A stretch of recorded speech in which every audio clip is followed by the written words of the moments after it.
よし。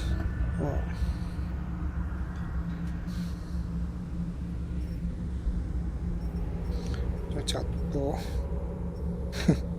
見れるようになったけど、どこやねんって感じ。まあいいや。なんだ、まあなんか、あれメニューおかしいくない？これだな。これ変わるんだ。コメンタリーなのかな。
これでコメンタリー読まれるはずなので、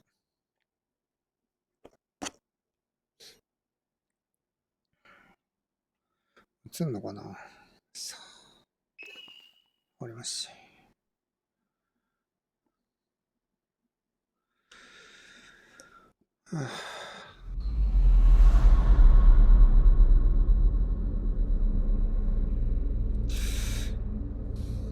これさ、まあいいや。こうか。見るもんな。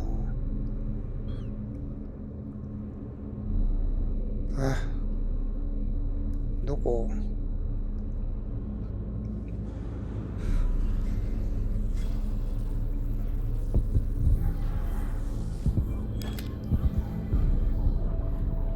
どこやだよ。Wait, is that a dead Combine soldier? Yeah. When you guys were off stealing the reactor, I saw the Combine moving supplies in here. So, I guess they're interested in this place again. Right, we'll keep an eye out. Something's definitely up.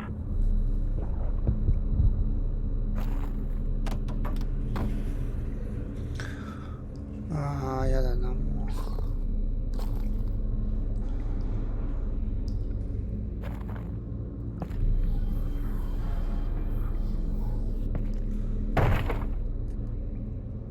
降りちゃった。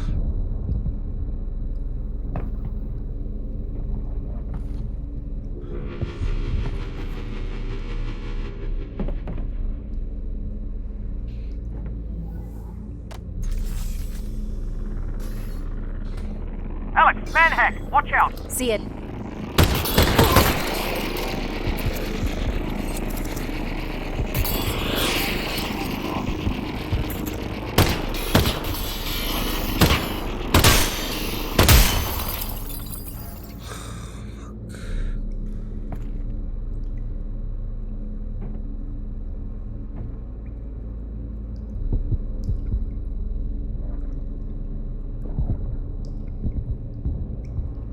戻れないの？ちょっと。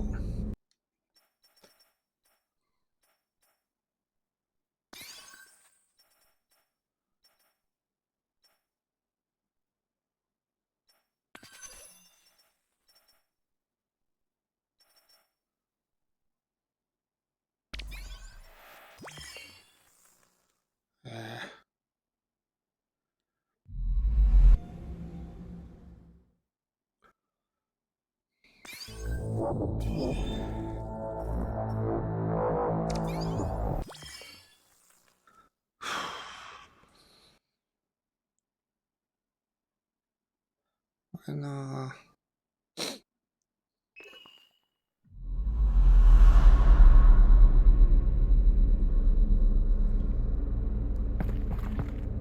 Wait, is that a dead Combine soldier? Yeah. When you guys were off stealing the reactor, I saw the Combine moving supplies in here. So, I guess they're interested in this place again. Right, we'll keep an eye out. Something's definitely up.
Alyx, manhack! Watch out! See it.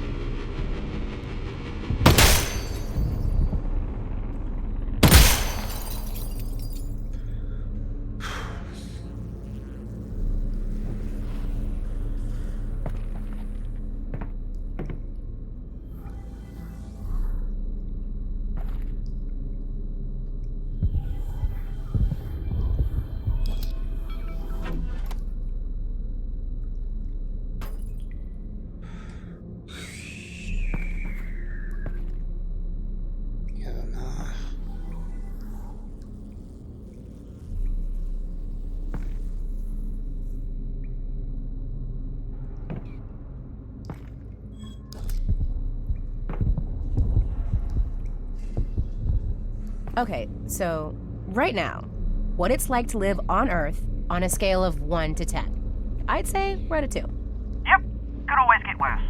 What would you rate it before the Combine showed up?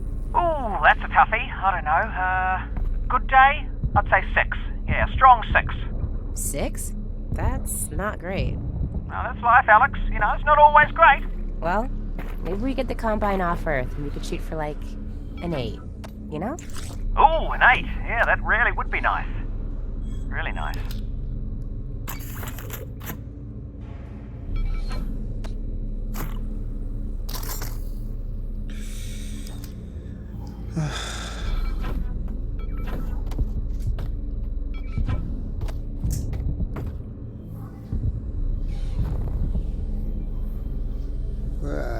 またつらされてるよ。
When building a Half-Life game, we try to start playtesting as soon as we can, even when we only have 10 or 15 minutes of gameplay built. We find it extremely helpful to see how players are reacting to what we've made as soon as possible. One of the major ways playtesting impacted Half-Life Alyx was in revealing how players reacted to the density of interactive elements in the world. Before we began, we were already aware that players would likely spend more time paying attention to the details of the world around them in VR, but we were unprepared for how significant this would be. Seeing some players spend 30 minutes messing around with a single interactive object really opened our eyes. As a result of those playtesting observations, we spend much of our development time focusing on the environment around the player and the level of details and interactivity to be found there. It might seem surprising that we didn't start with the assumption that we wouldn't need to spend that amount of time on the world, but the reality of game development is that we always have a finite amount of time to build a game and we're always making trade-offs. In the ideal case, we spend our finite time on whatever contributes the most to the player's experience.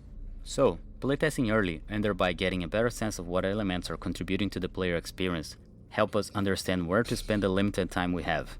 In this case, those early playtests told us to significantly increase the amount we should budget for creating the world details and interactivity.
Holy ish.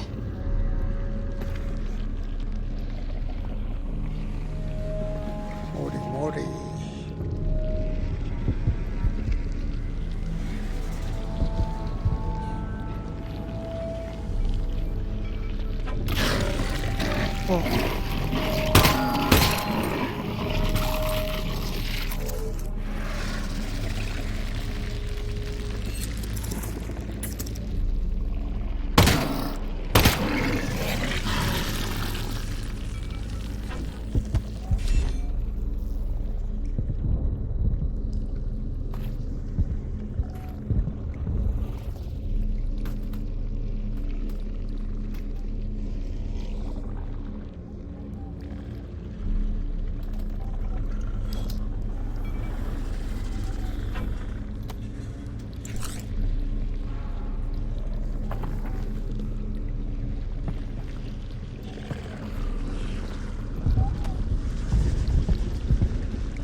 Barnacles are a unique enemy type in Half-Life Alyx in that they are static and often situated above the player's natural view direction.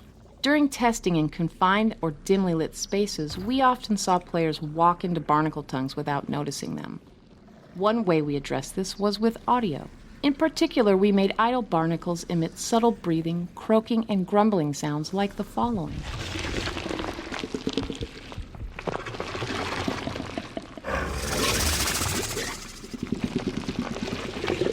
These sounds helped alert players to the presence of barnacles, and also made them seem like living creatures that were always active, not just a mechanical piece of gameplay that responded only to the player's actions. The head-related transfer functions available in Steam Audio were especially helpful, as they made it possible to accurately spatialize barnacle sounds so that the players could tell that the sounds were coming from above.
early incarnations of manhacks were frustrating to fight in VR, since their audio was not providing enough information about their location. They seemed to appear from nowhere, and, even when close to the player, they lacked a dramatic presence. We tried a variety of layered sounds with varying distance fall-offs, but this often created more confusion, especially when multiple manhacks were nearby. Our ultimate solution to the problem consisted of two parts. The first was to make manhacks emit the following alarm-like warning sound when they first came into range or were deployed by a combine soldier. The second part of our solution was to add more aggressive looping sounds with short fall-off distances. The short fall-off of these sound loops meant that this specific component of manhack's sound treatment would only be audible quite near the player. Thus, when players heard these sounds, they knew that manhacks had begun hunting them, and one or more was getting close enough to be of concern.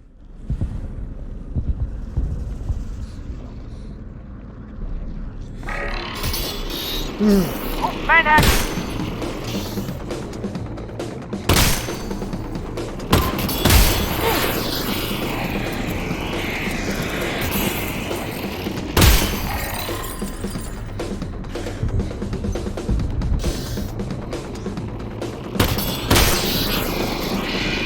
Alyx?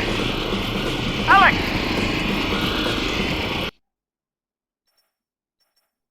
Huh?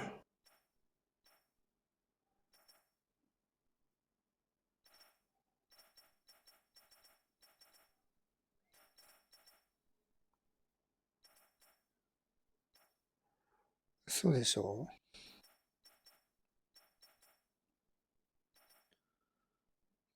セーブしとけばよかった。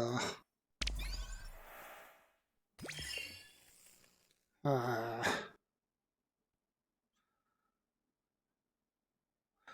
やばい、手汗がすごい。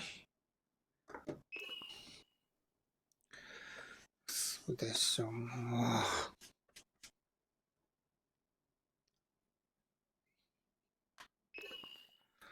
ちょっと待って、前がおかしい。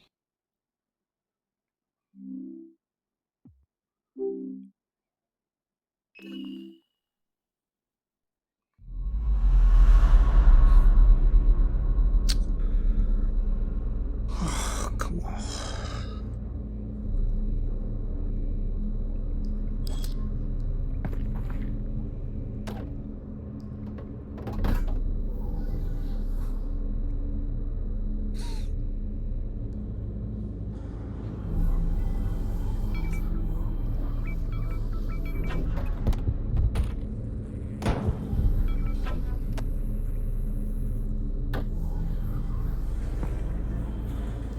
Wait, is that a dead Combine soldier? Yeah. When you guys were off stealing the reactor, I saw the Combine moving supplies in here. So, I guess they're interested in this place again. Right, we'll keep an eye out. Something's definitely up.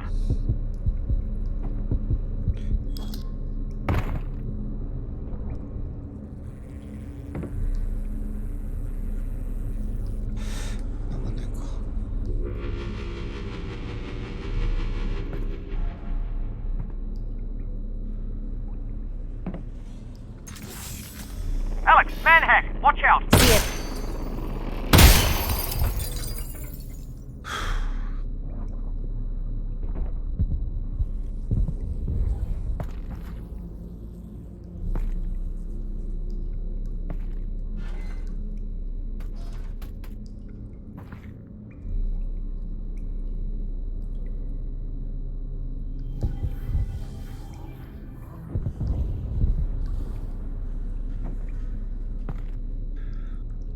Okay, so, right now, what it's like to live on Earth on a scale of 1 to 10. I'd say we're at a 2. Yep, could always get worse.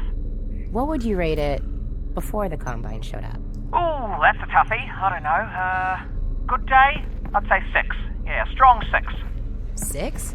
That's not great. Well, that's life, Alyx. You know, it's not always great. Well, maybe we get the Combine off Earth and we could shoot for like an 8, you know? Ooh, an 8. Yeah, that really would be nice. Really nice. out of shells.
When building a Half-Life game, we try to start playtesting as soon as we can, even when we only have 10 or 15 minutes of gameplay built.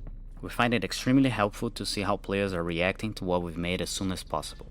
One of the major ways playtesting impacted Half-Life Alyx was in revealing how players reacted to the density of interactive elements in the world. Before we began, we were already aware that players would likely spend more time paying attention to the details of the world around them in VR, but we were unprepared for how significant this would be.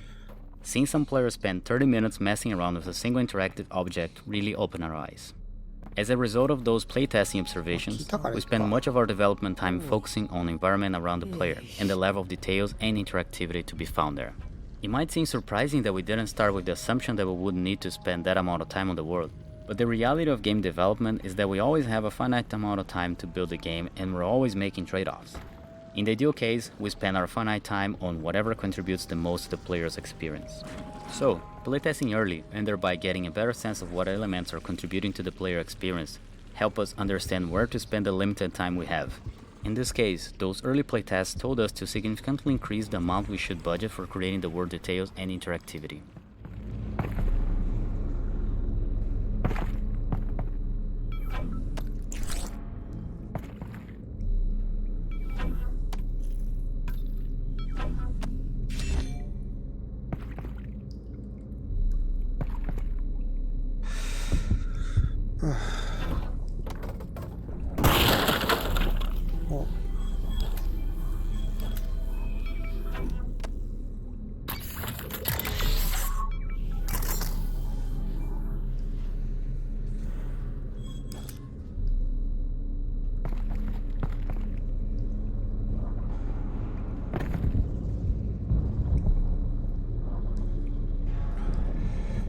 Oh, God.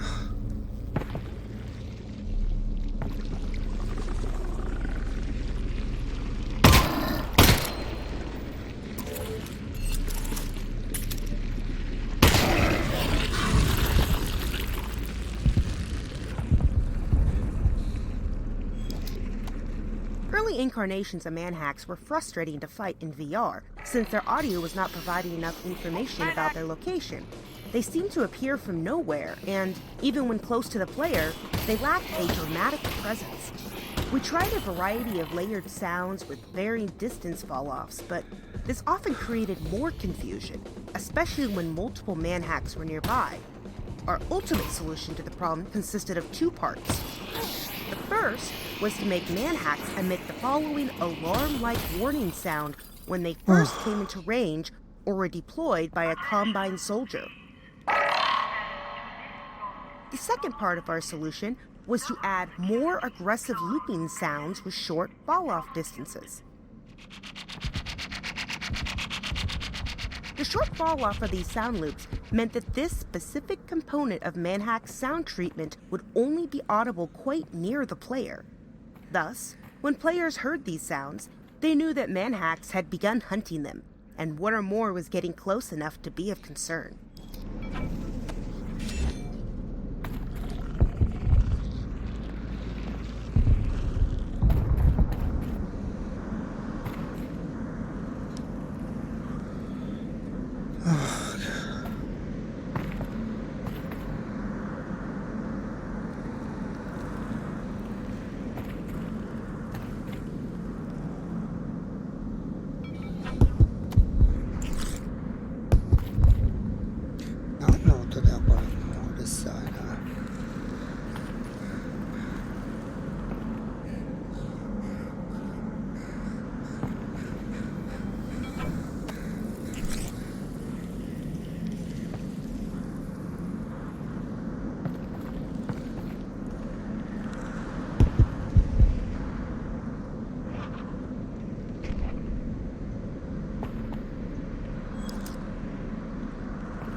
Before final art was added, the cramped dark area of this level did not take players very long to traverse. But as the fidelity of the game increased, players spent more and more time getting to this point. As we've learned over the years, too much time in dark underground areas can become fatiguing to players, and this is even more significant in VR. This outdoor section provides a change of pace and a brief respite from the dark. Not only does it give players something visually different and interesting to look at, it allows them to clearly see and assess threat in an open space, allowing them to get some easy kills with a little stress. It was also important to provide some variety here, as players are about to head into a dark area that requires precision shooting and flashlight usage.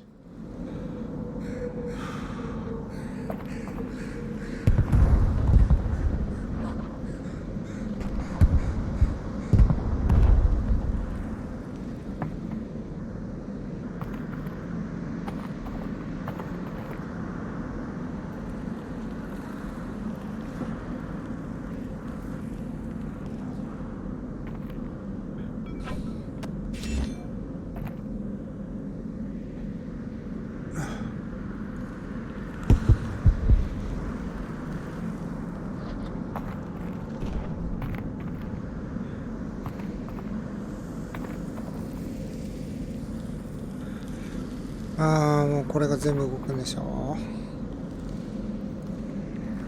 勘弁してよ。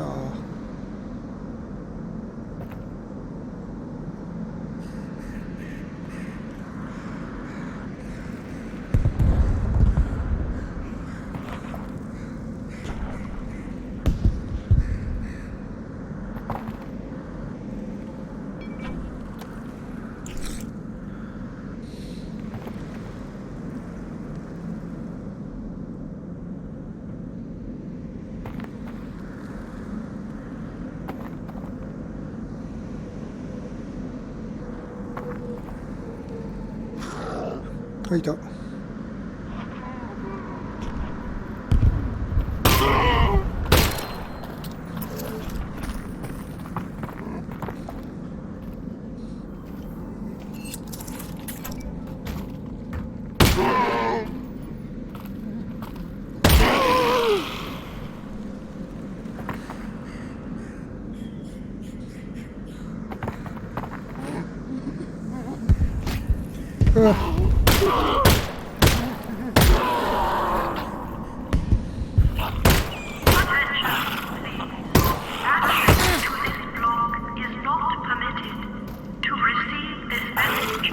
なんだよこいつしぶてえな。どこ行った。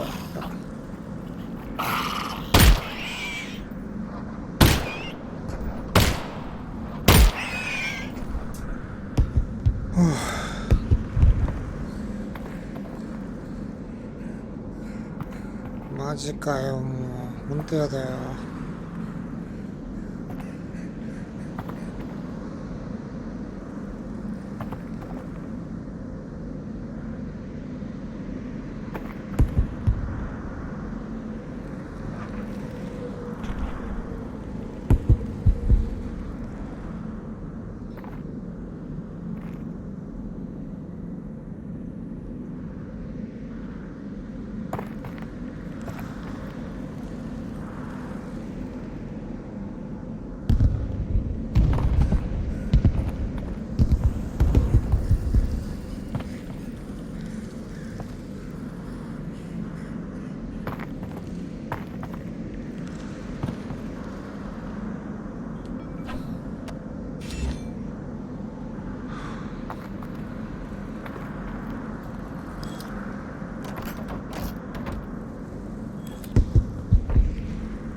So, when we get the Combine off of Earth, what are you gonna do?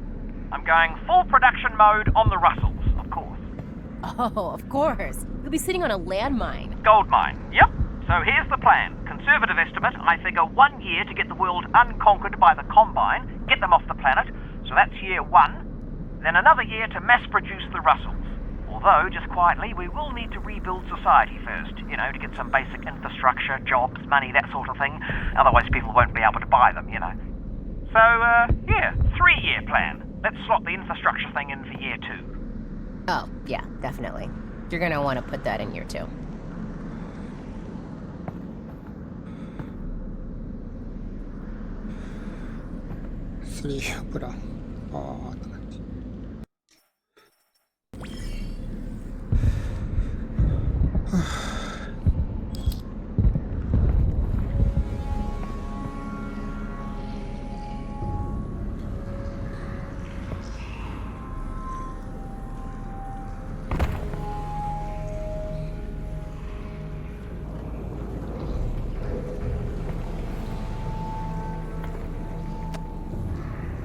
This section, with a multitude of explosive barrels embedded in Zen overgrowth, was designed to switch up player expectations and change the pacing of the level. Prior to this point in the game, explosive barrels and canisters were used as offensive weapons. In this space, they're deadly to the player. If a barrel or canister does explode, it sets off a fatal chain reaction.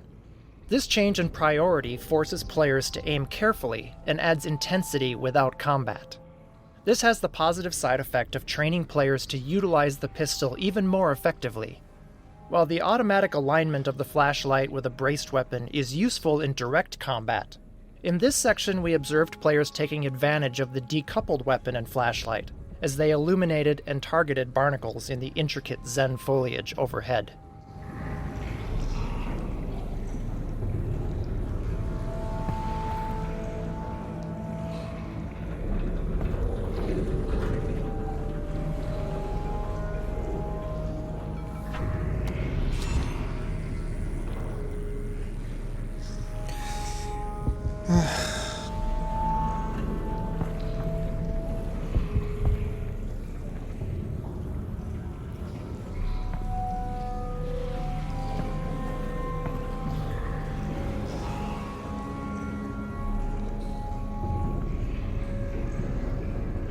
ああ、気持ち悪い。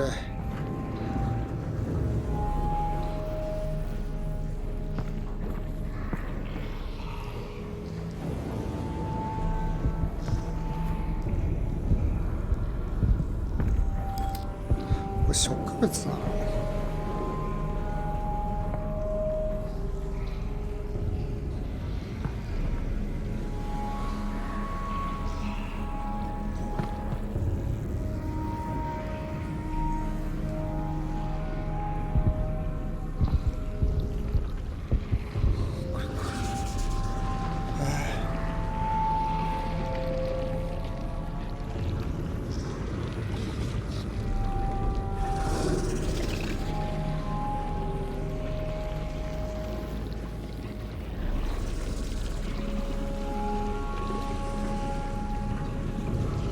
？Oh boy. Getting dark again.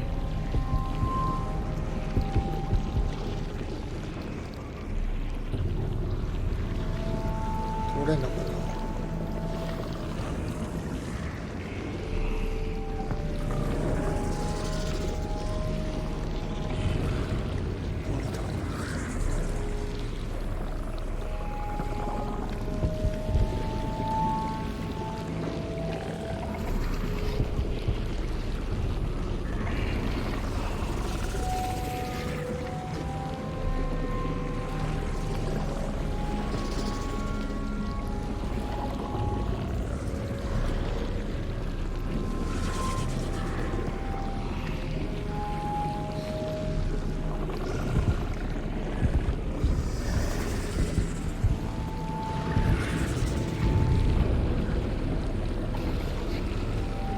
？Oh, careful, careful!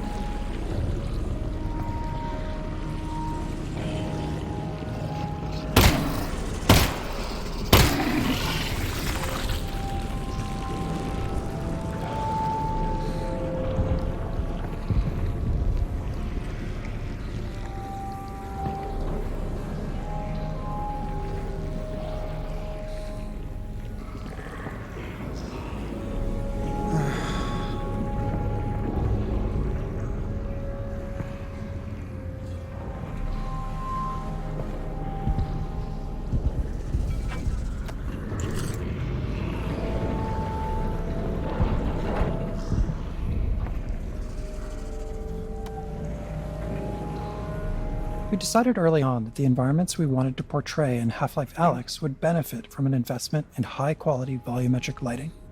This component of illumination is an indispensable tool, not just for creating atmosphere, but for drawing the player's attention to critical gameplay elements. Our system works in 3 phases. In the first phase, illumination from static light sources is captured in a 3-level hierarchical volumetric clip map surrounding the player. The highest resolution level of this clip map measures 1 cubic inch per voxel. The clip map is updated incrementally, less than once per frame, as the player moves throughout the scene. In the second phase, a compute shader ray marches in view space throughout the clip maps, accumulating static lighting, dynamic lighting, and volumetric extinction. The ray marching is performed every frame and employs temporal anti-aliasing to improve quality. In the final phase, we resample lighting and volumetric scattering from the prior phase for each eye once per frame. The result is a texture that describes, for any given view space depth, volumetric scattering and extinction, which we apply during forward rendering.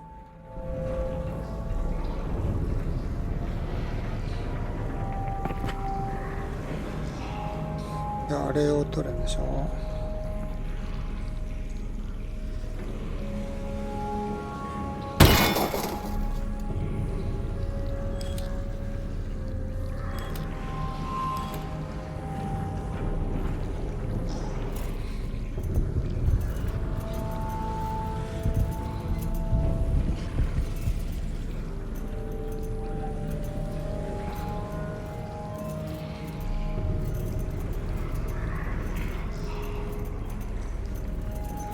何これ。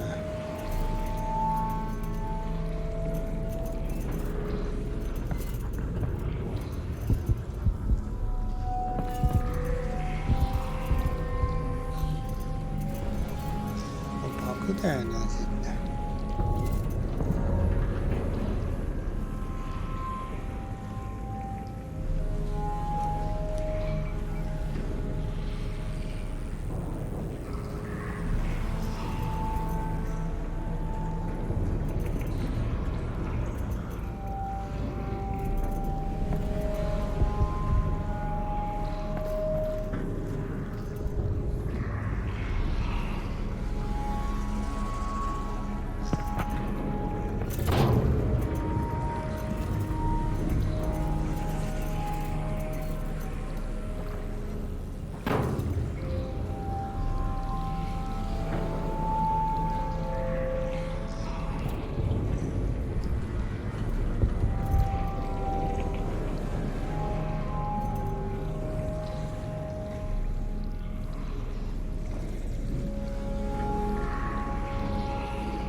So, this whole 3-year Russell plan.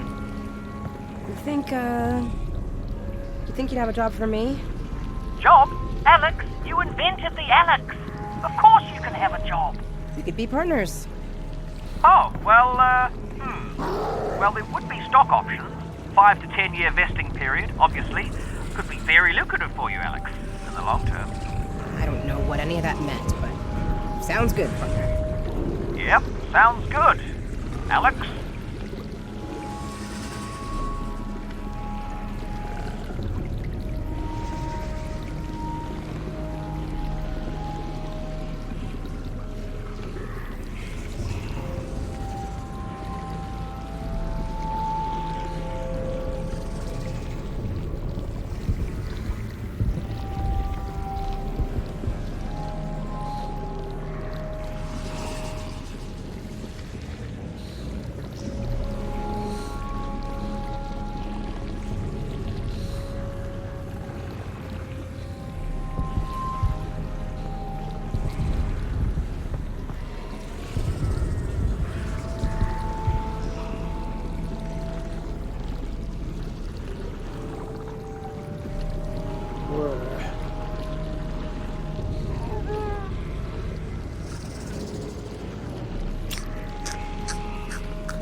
お、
何してんだろう。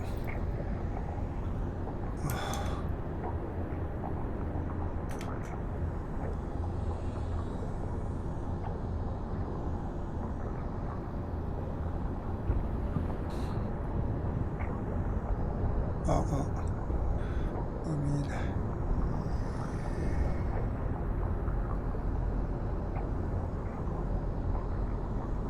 1時間だ。もう終わろうかな。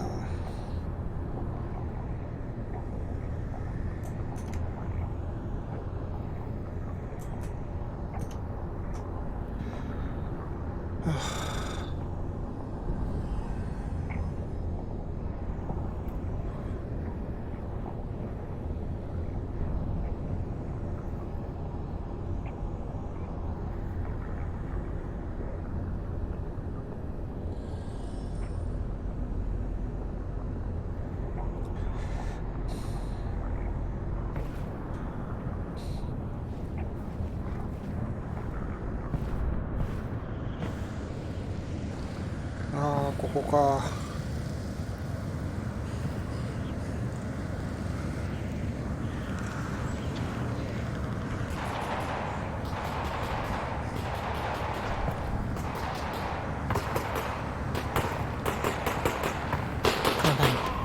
We always introduce new enemies at a distance, and never while the player is under duress. Here, the player is able to observe the Combine soldiers killing some wandering zombies, giving the player an idea of how powerful the soldiers are, and how they might operate in combat. We located the Combine far enough away that it was plausible that they would not notice the player, but close enough that the player could choose to engage, but remain relatively safe from return fire.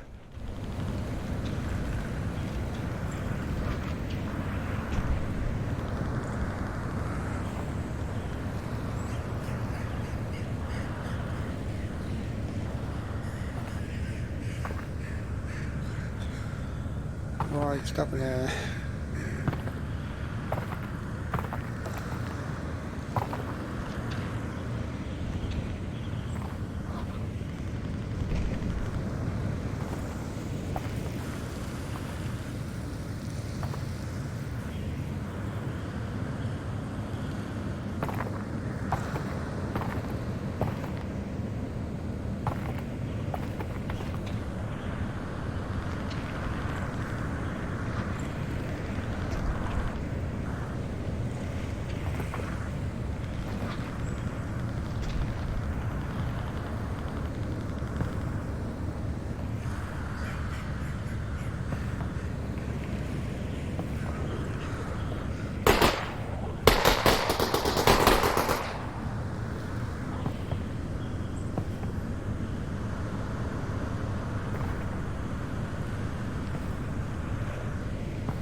見づらいな、ドットサイト。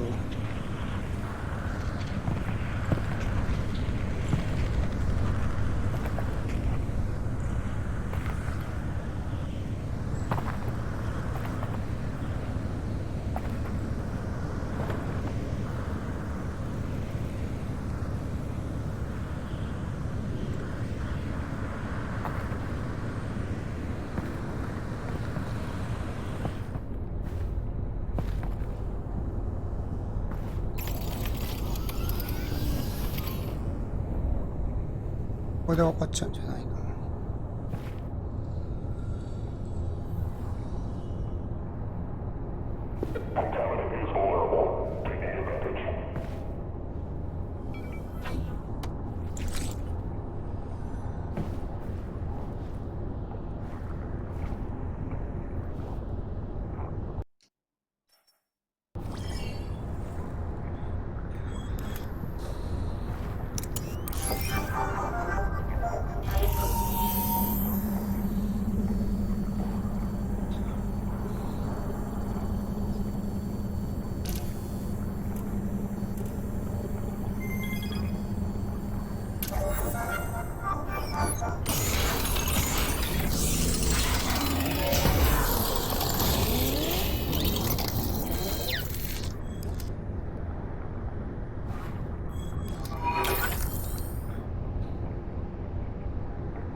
段差を増やして、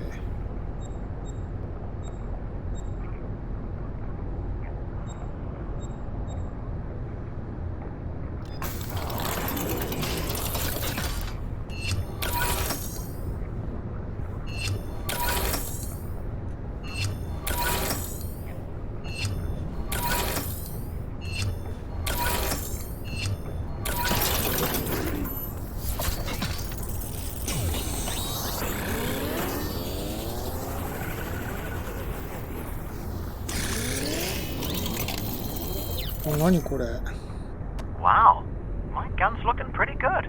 Russ, come on. At this point, it's kind of our gun. そう。残り5。まあいいや。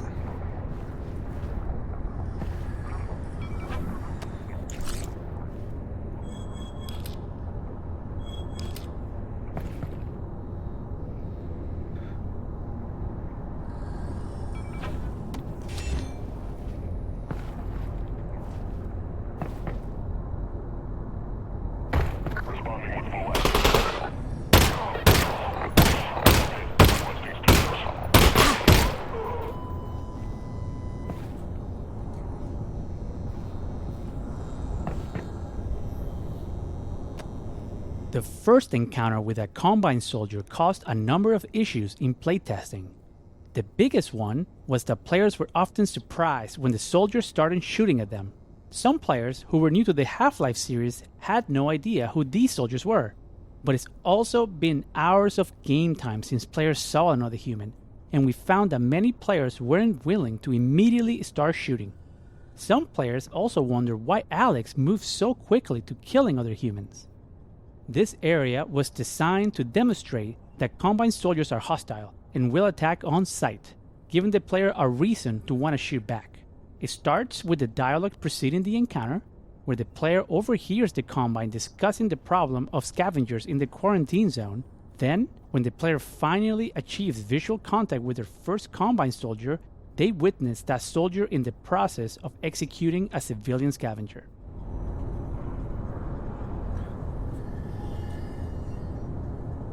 スカベンジャー？ああ。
やめようかな。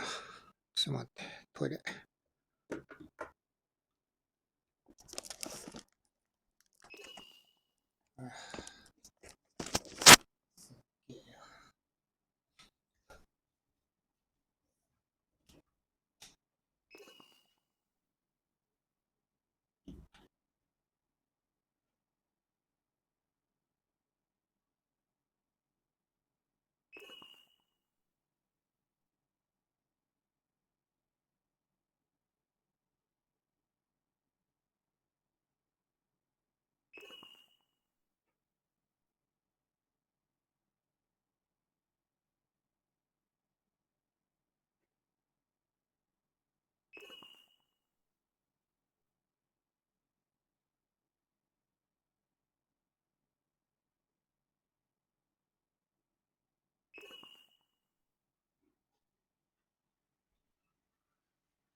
綺麗や。9時になっちゃった。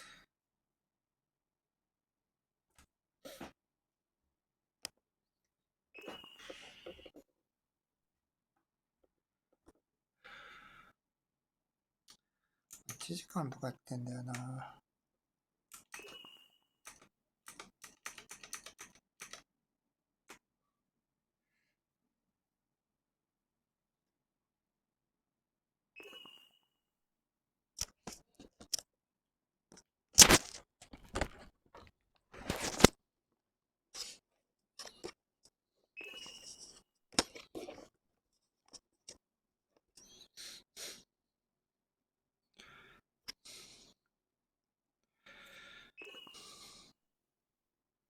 そこまでやって終わりにしよっかな。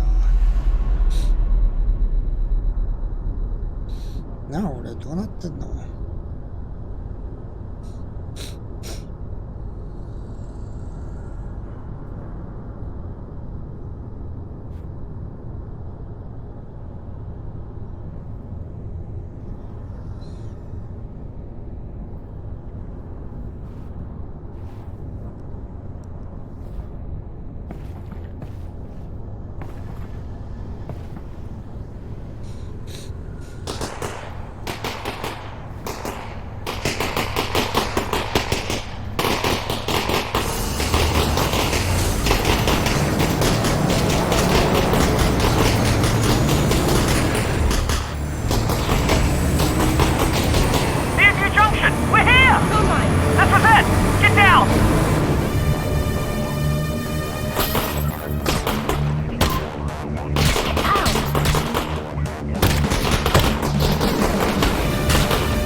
Quad Soldier AI has been a mainstay of the Half-Life series, so we were excited to see how their design would be impacted by the move to VR. Our early playtesting against a Half-Life 2 Combine Soldier AI in VR immediately made a number of things clear. First, the players did not like to be shot at, and often had a visceral, negative response. The soldiers frequently ran at players at full speed, firing all the while, and we discovered that the speed of Half-Life 2 combat was simply too overwhelming in VR. Also, players took longer to do everything in VR, especially the core action of spotting and aiming their weapon at an enemy while staying in cover. As a result, the soldiers tended to live much longer in VR than they did in Half-Life 2. It was clear from these early playtests that the most common reaction among players was to immediately seek cover from enemy fire. So we started experimenting with changes to the Soldier AI, aimed at building a combat experience around players' tendency to seek cover. Early experiments were focused on keeping Combine soldiers at a comfortable distance from the player, while keeping them moving around enough to not have combat become too static. To create lulls in firing for players to peek out from cover, we prevented soldiers from shooting while on the run in most cases. To keep players from remaining stationary, we created a concept of flushing, where squads will attempt to flush the player out of cover, and we gave each class of soldier a different method of flushing out the player.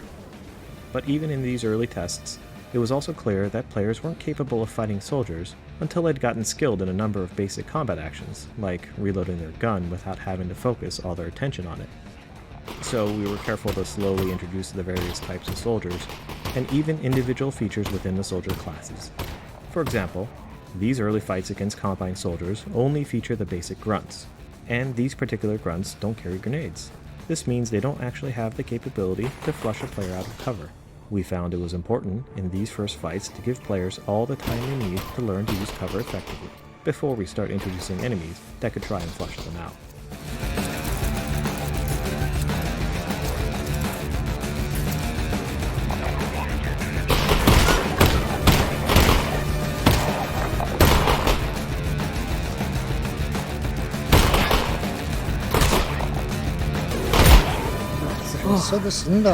I think that's the last of them. Good, because we don't have much time.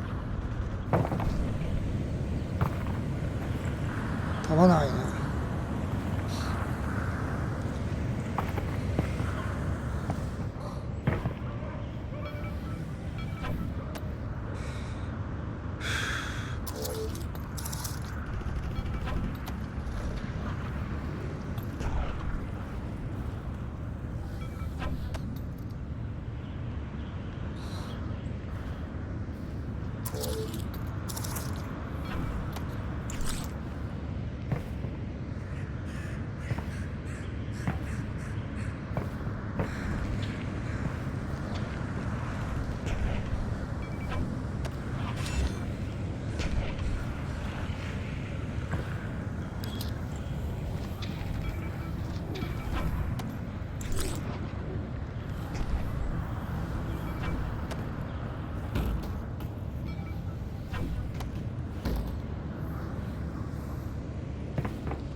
ごめんね。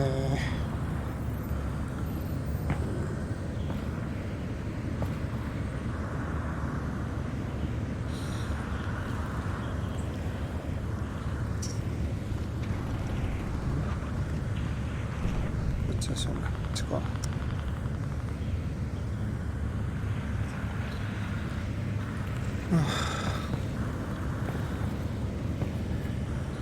あ？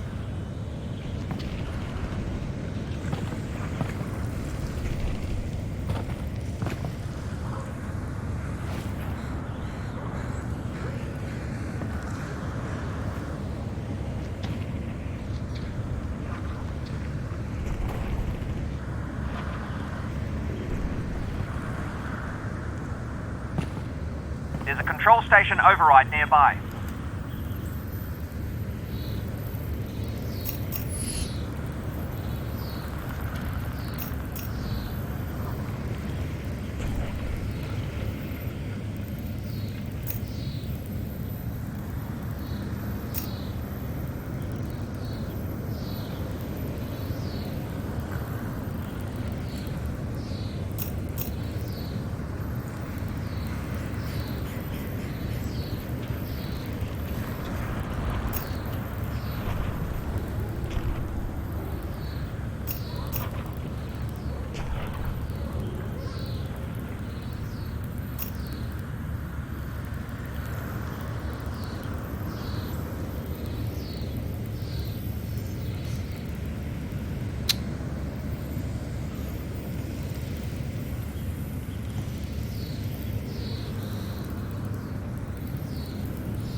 should have plenty of time to get the override back online.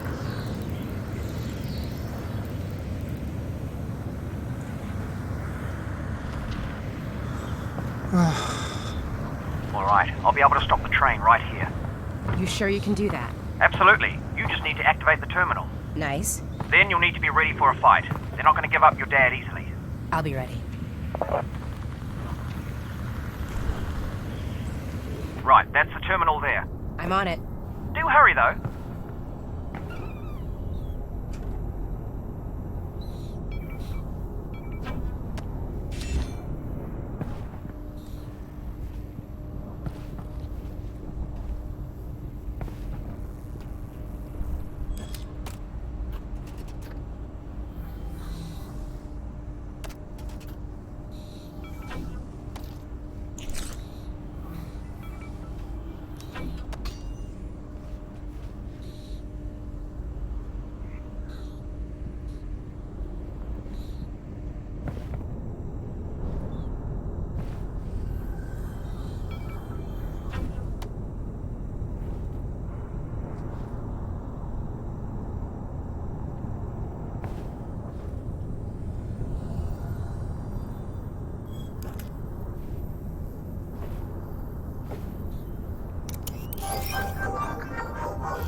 Maybe it's missing a piece.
What?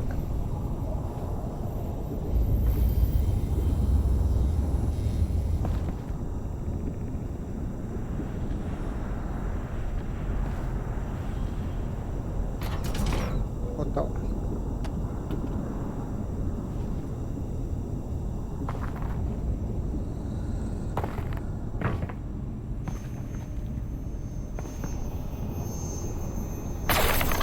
Okay, no worries. But the train is coming. Just get me in. It'll only take a second. You're doing great.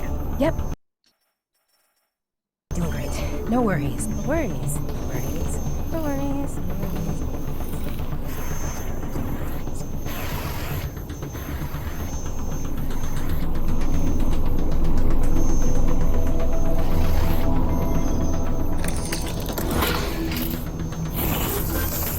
Okay, now just re-engage the system.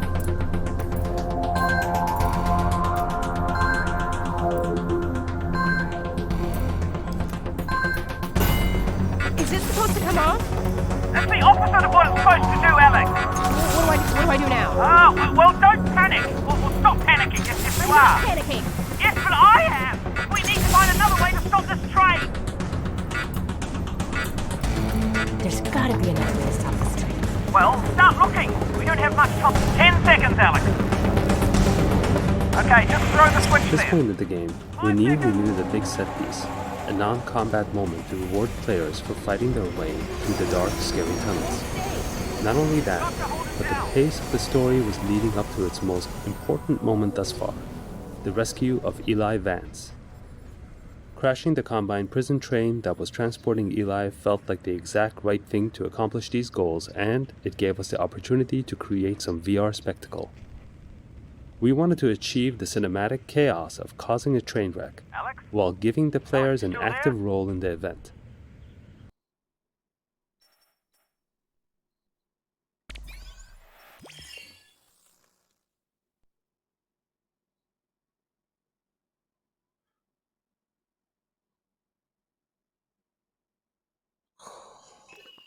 Be another way to stop this train. Well, start looking. We don't have much time. 10 seconds, Alex. Okay, just throw the switch there.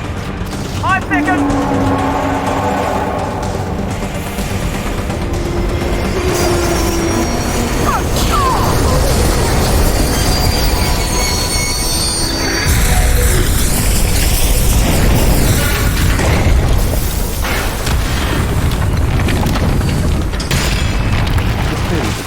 We needed a big set piece, a non-combat moment to reward players for fighting their way through the dark, scary tunnels.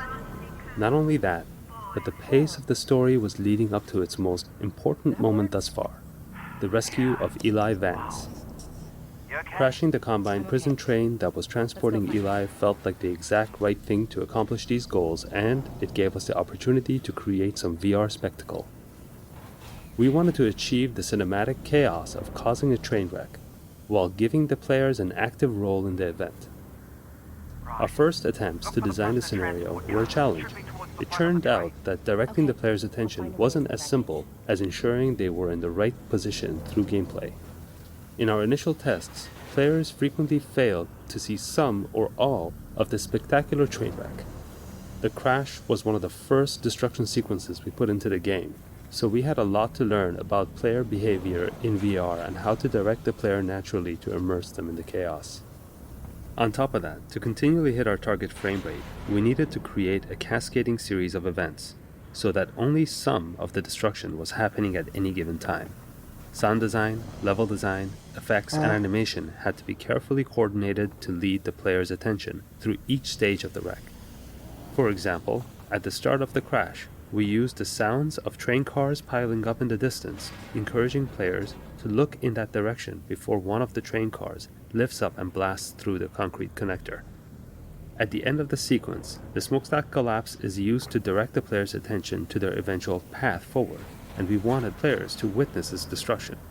Before bringing down the smokestack, we gave players a brief moment of rest, and, again, used sound to draw their attention to the smokestack. Initially, we used a rumbling sound preceding its collapse, but we found this to be too subtle in practice, and instead added the transient explosion sound, which drew the player's attention towards the smokestack more reliably.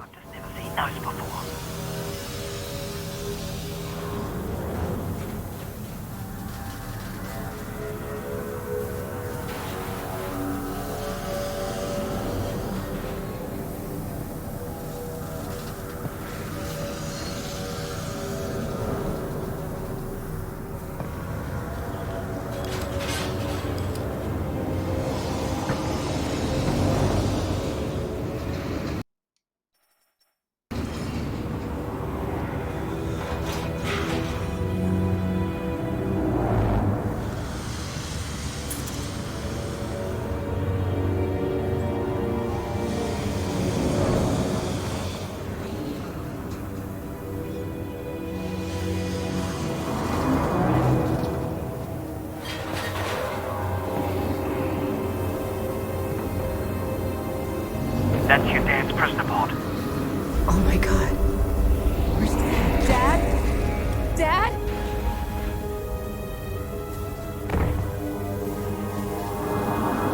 Dad! I'm over here, honey. Okay. I'm gonna reach out and pull you up. It's gonna be okay. You ready? Yeah, I'm good. Give me your hand.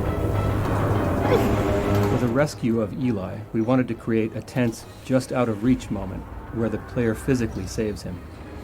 But for the rest of the story to work, Alyx and Eli had to take different paths at the end of the scene. We tried a few different approaches, including a version where Eli was hanging from a ledge just in front of the player, and the player could reach down to attempt to grab Eli's hand to pull him up. In practice, however, players' hands would collide with the real-world floor. Not only did this make it impossible to reach Eli, it took players out of the moment, wrecking the emotion of the scene. Since Eli and Alyx had to take different paths, we tried an approach where Alyx rescued Eli, but he was injured and couldn't proceed. Unfortunately, many players would stick around, not wanting to abandon him. Eventually, we arrived at the solution that shipped in the final product. Separating Eli from the player with the Vortigaunt's rescue made for a much more meaningful return and fulfillment of the Vortigaunt's promise to help Alyx. The datapod that Eli found was an addition that not only let us integrate Eli back into the story later, but also gave him something to do, so there was a much stronger reason why he would not accompany the player on their journey going forward. Yes! Look to the start. Got it. Dad? It's right in the middle of the QZ, and it's big. Get above ground and see what you can find. I will accompany the Eli Vance and ensure safety. Great. Thank you.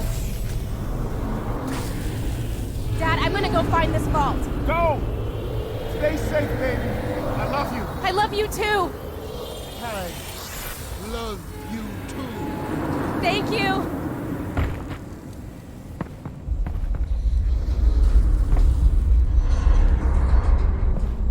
Hey, Russ. Keep an eye out for Dad, okay?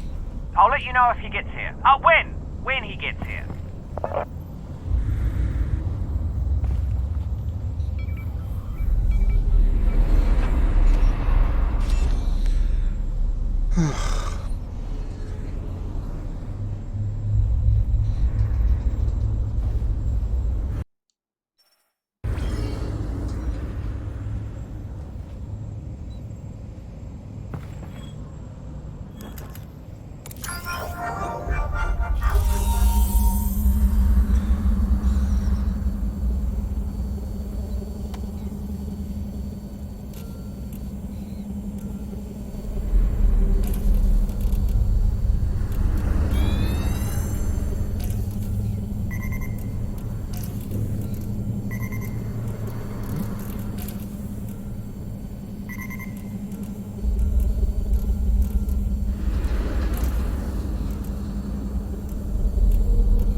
You know, it got a bit messy back there, but we did get Dad back.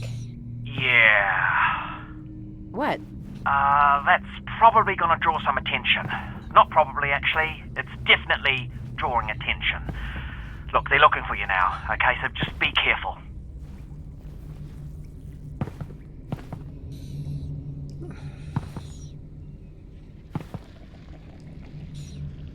You know, if we can get this weapon, we could change things forever. Yeah. If. Look, I know we've only been working together for a few hours now, but I want you to know I'm proud of you. Okay, you're under a lot of pressure here. Wow. Russ. So much pressure, in fact, that I hesitate to even bring it up. But I did notice that when you reached out for your father's hand, had he actually grabbed it, his grip would have crushed all the delicate sensors in the Russells. Ah. Okay. Totally understandable, and would have been worth it, by the way, in this case. Right. Having said that, I have a hard time imagining another situation where that would have been the case. And much like your father, the Russells are priceless. Okay, so just, moving forward. Russ, I promise your gloves are safe with me.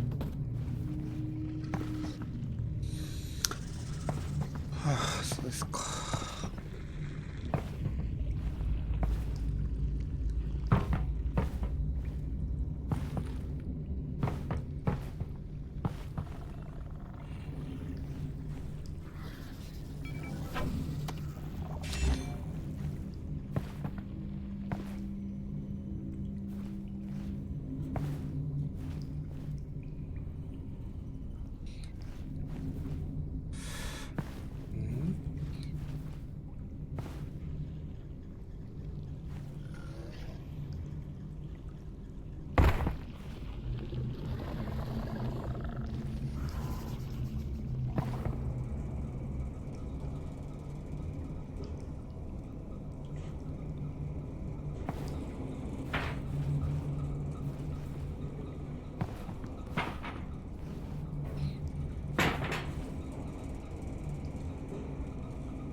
Oh, Dad said he stole some files about this weapon. Well, when it comes to Combine data encryption, You're my guy? Eli's your guy.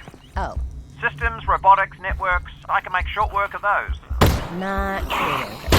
Might as well be an alien language. Well, it is an alien language. Anyway, look, Eli's your guy.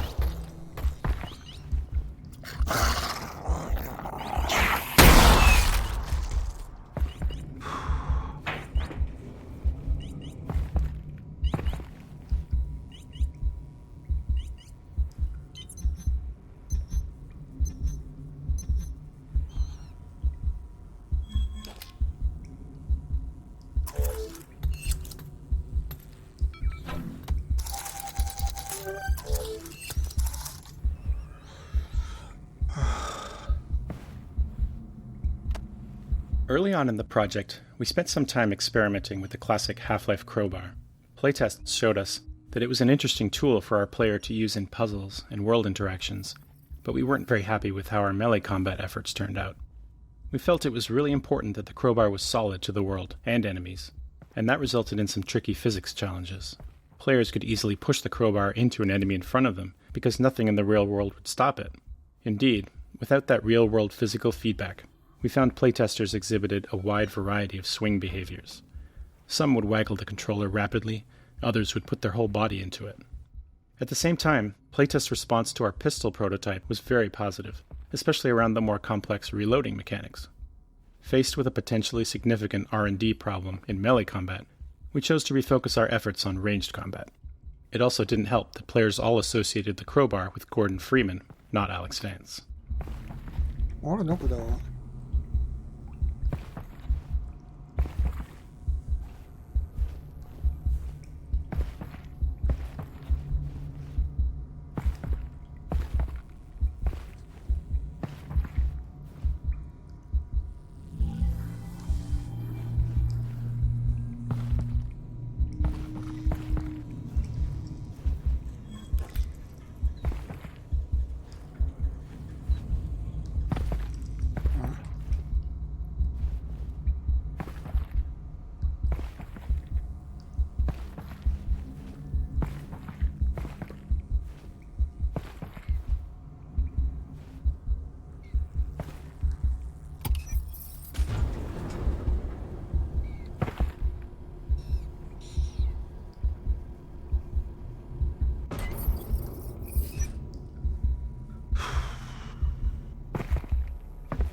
Alyx, look out the window.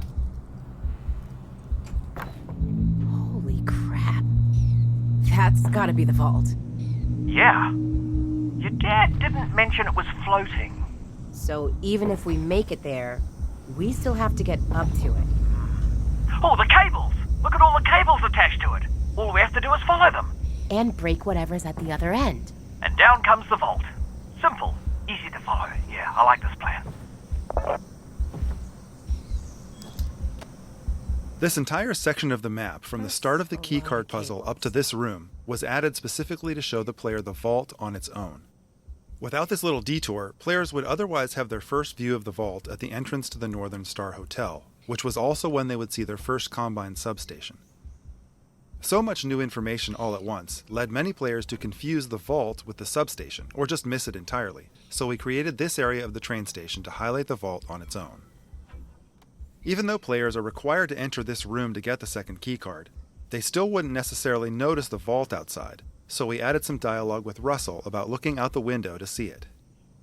This may be a bit heavy-handed, but it was necessary to solve the problem of players not recognizing the vault when they saw it later in the game.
Have you heard any Combine chatter about Dad escaping?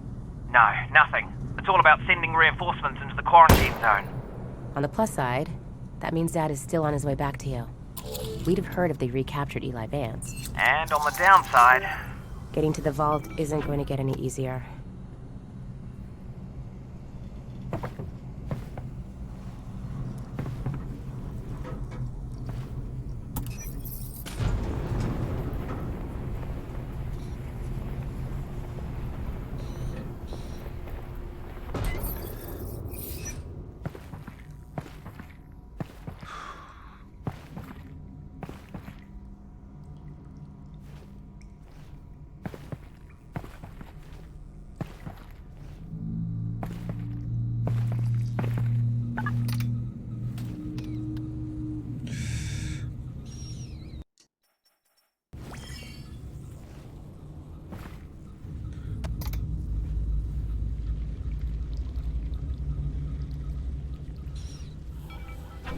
Ooh, grenades.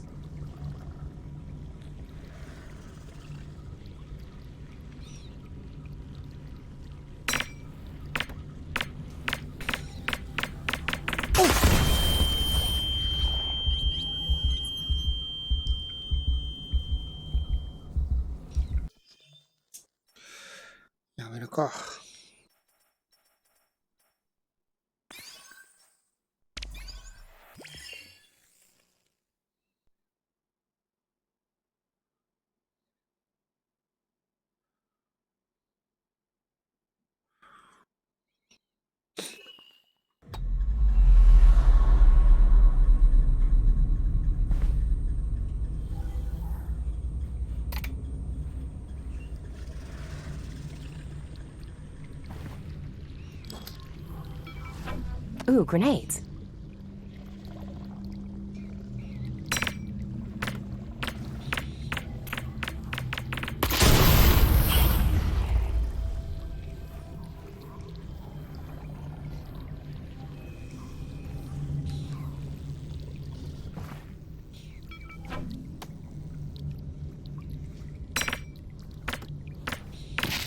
Total waste of grenade.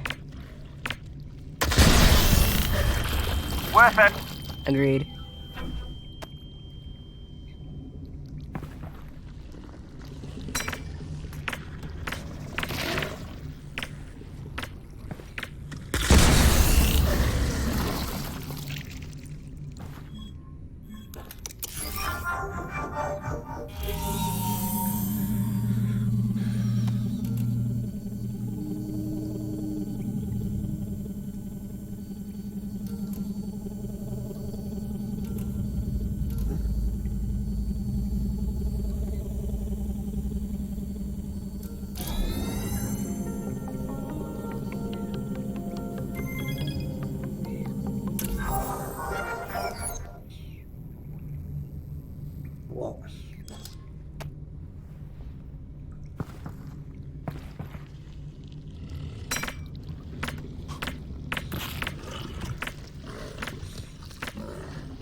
ああ、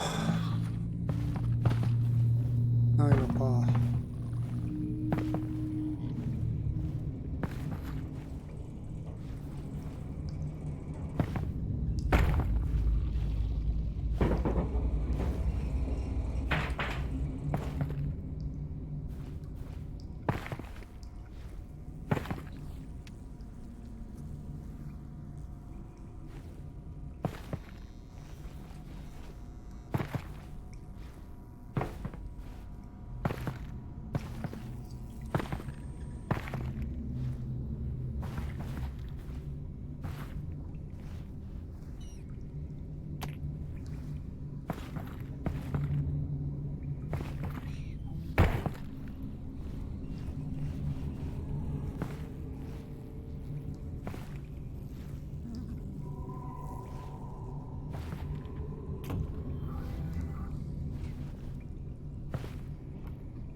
Heads up, zombie. Look out.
すげえや。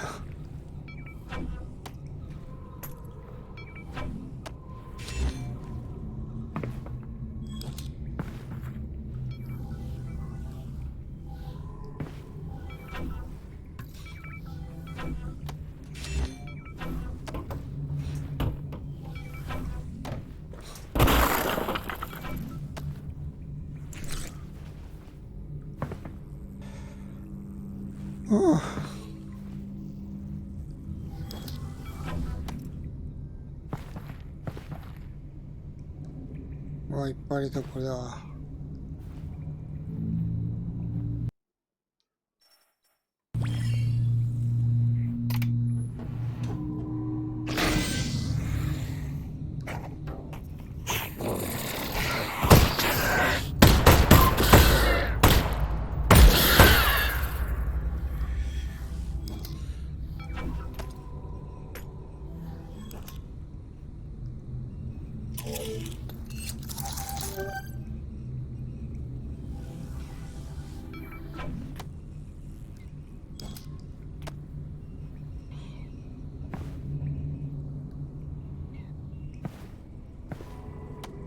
Although it may seem obvious that throwing would be a trivial interaction to support in VR, a lot of nuanced work is required to get it to feel right.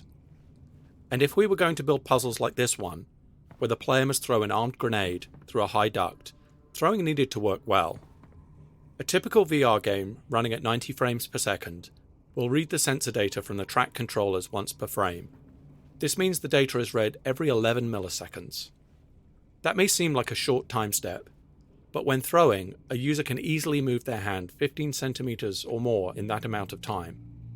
Additionally, the player may release the object by opening their hand or releasing the trigger at any point during their throwing motion. This makes reconstructing the act of throwing a virtual object an interesting signal processing problem. It's up to any given piece of VR software to derive the player's intent from the discretely sampled controller data, and we've learned a lot over the years about what works and what doesn't. In the lab, which we shipped in 2016, we sampled the controller's positional data every 11 milliseconds and used the sampled positions to compute the controller velocity at each time step. We then used an average of the computed velocity and direction over several frames before and after the object release to determine the velocity and direction to apply to the thrown object. Although this was functional enough to ship, it didn't always feel consistent, especially if the game's frame rate ever fell below 90 frames per second. Later, in the Index controller tech demo Moondust, we expanded on this algorithm by biasing towards higher velocity data. We also extended the SteamVR software interface to provide the controller's instantaneous velocity and acceleration data from the hardware inertial measurement unit, which is computed on the controller every 2 milliseconds. This meant that we did not have to calculate an estimate from the positions sampled by the engine only every 11 milliseconds as we had done on the lab. This was crucial to providing a more responsive feel, as it meant the throwing calculations were no longer tied to the rendering frame rate. After further experimentation, we arrived at the solution used in Half-Life Alyx, which takes 10 frames that preceded the release of the held object and averages the 3 frames bracketing the peak controller velocity in that time window. We have found that this tends to lead to a better approximation of precisely when the player intended to release the thrown object. This approach resulted in consistent, comfortable throwing, enabling us to rely on players being able to accurately throw grenades or any other objects with confidence.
good stuff.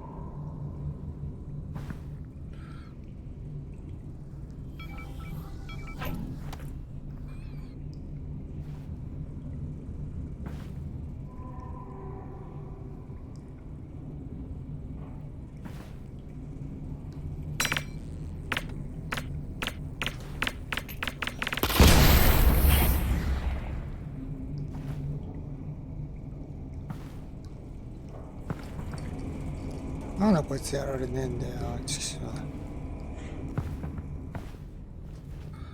ょう。難しすぎるよ。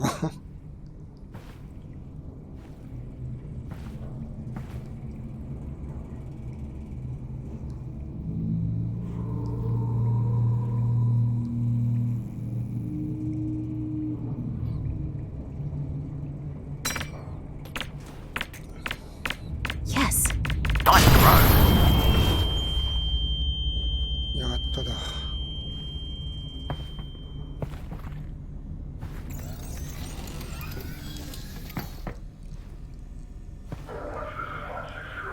Hey, on the monitor, Combine. I see him. Overwatch acknowledges activity. Confirm Sector 02. Possible necrotic interference. Some sector report containment failure.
Alyx? Alyx!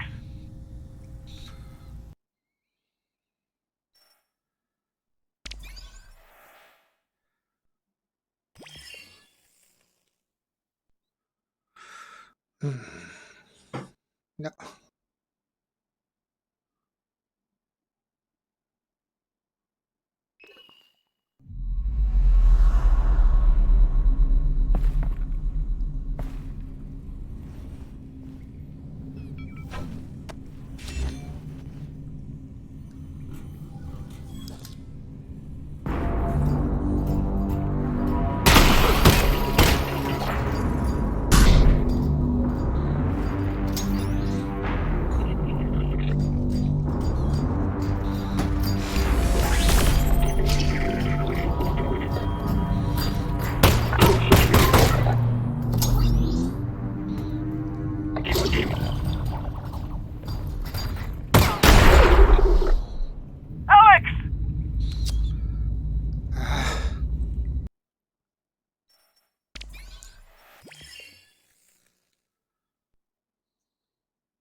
ほう。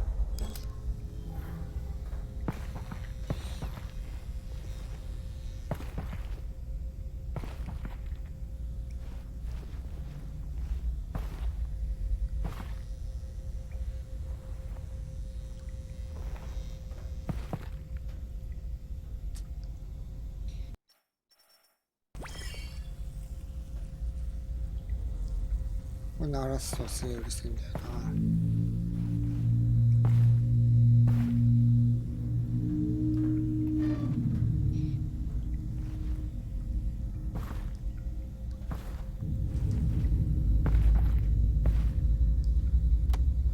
This optional toner puzzle is intended to train players not to blindly click on each junction without first understanding the implications.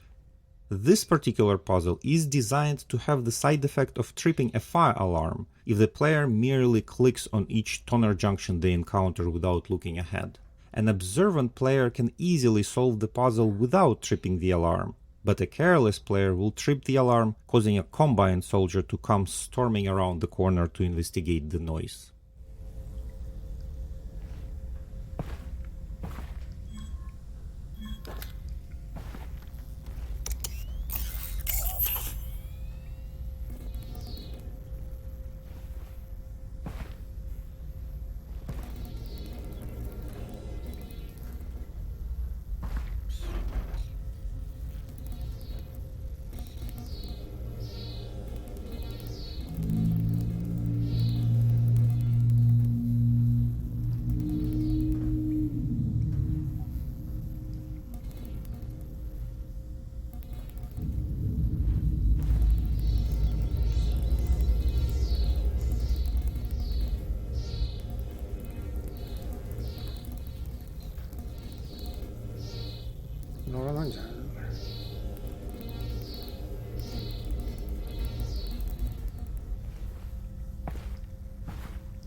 難しい。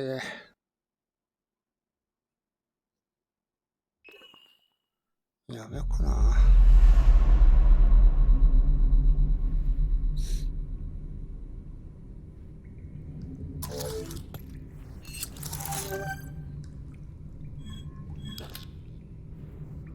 勝てねえよ。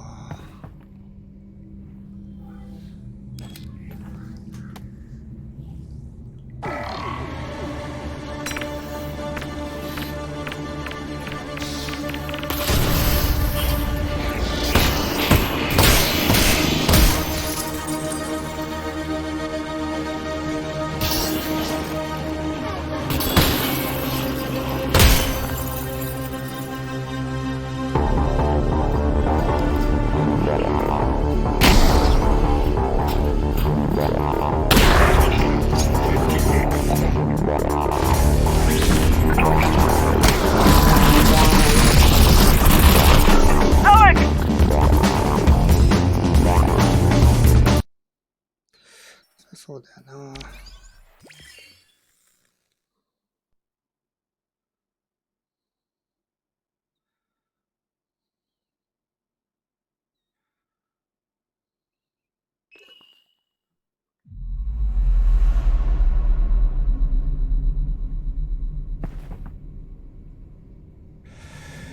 うん。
ふざけんなよ。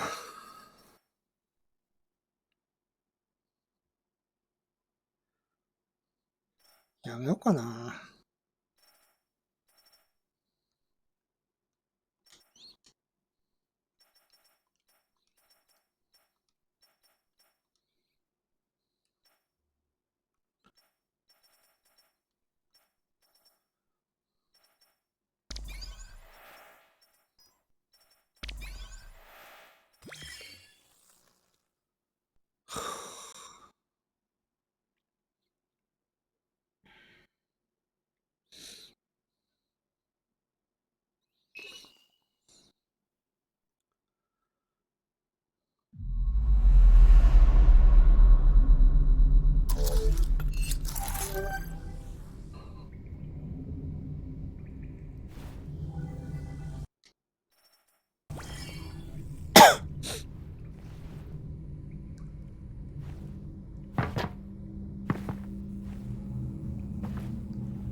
Alex left.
Look to the northern star.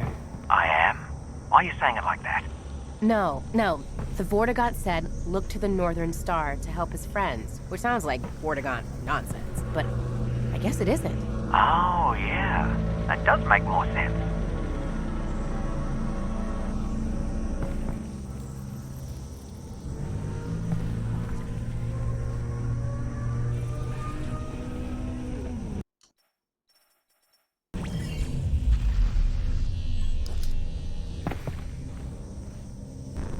That's some sort of combine substation. They usually generate power and host security protocols. Like the power and security you need for a giant vault.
Alex, I think you should find your way into that hotel and get up to the substation.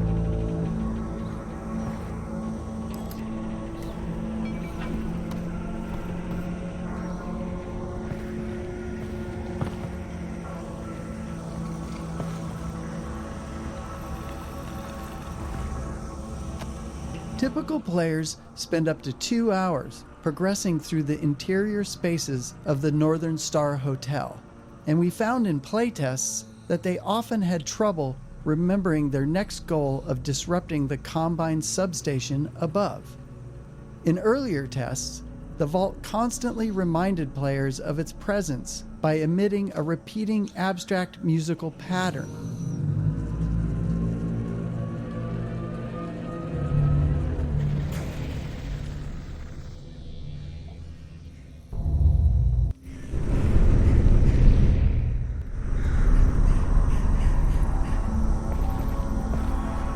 よし、これで終わりにしよう。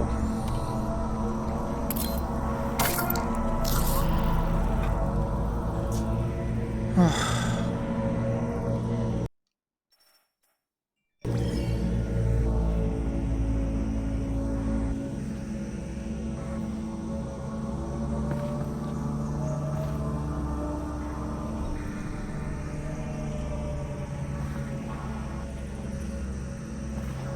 どっから入んだ。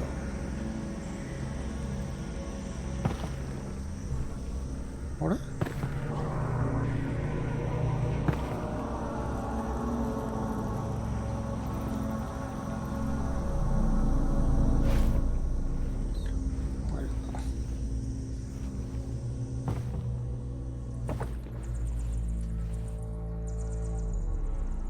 よし。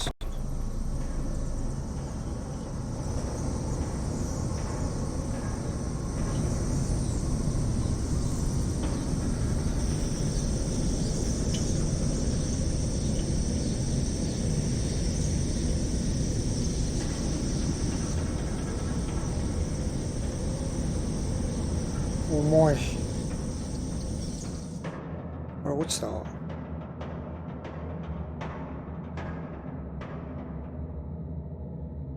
あれ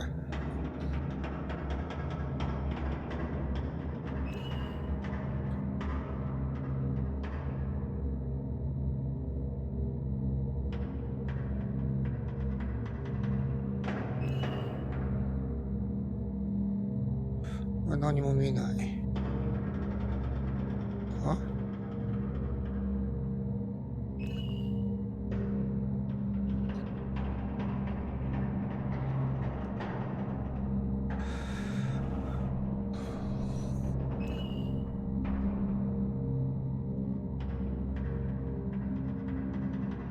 もう落ちた。いや。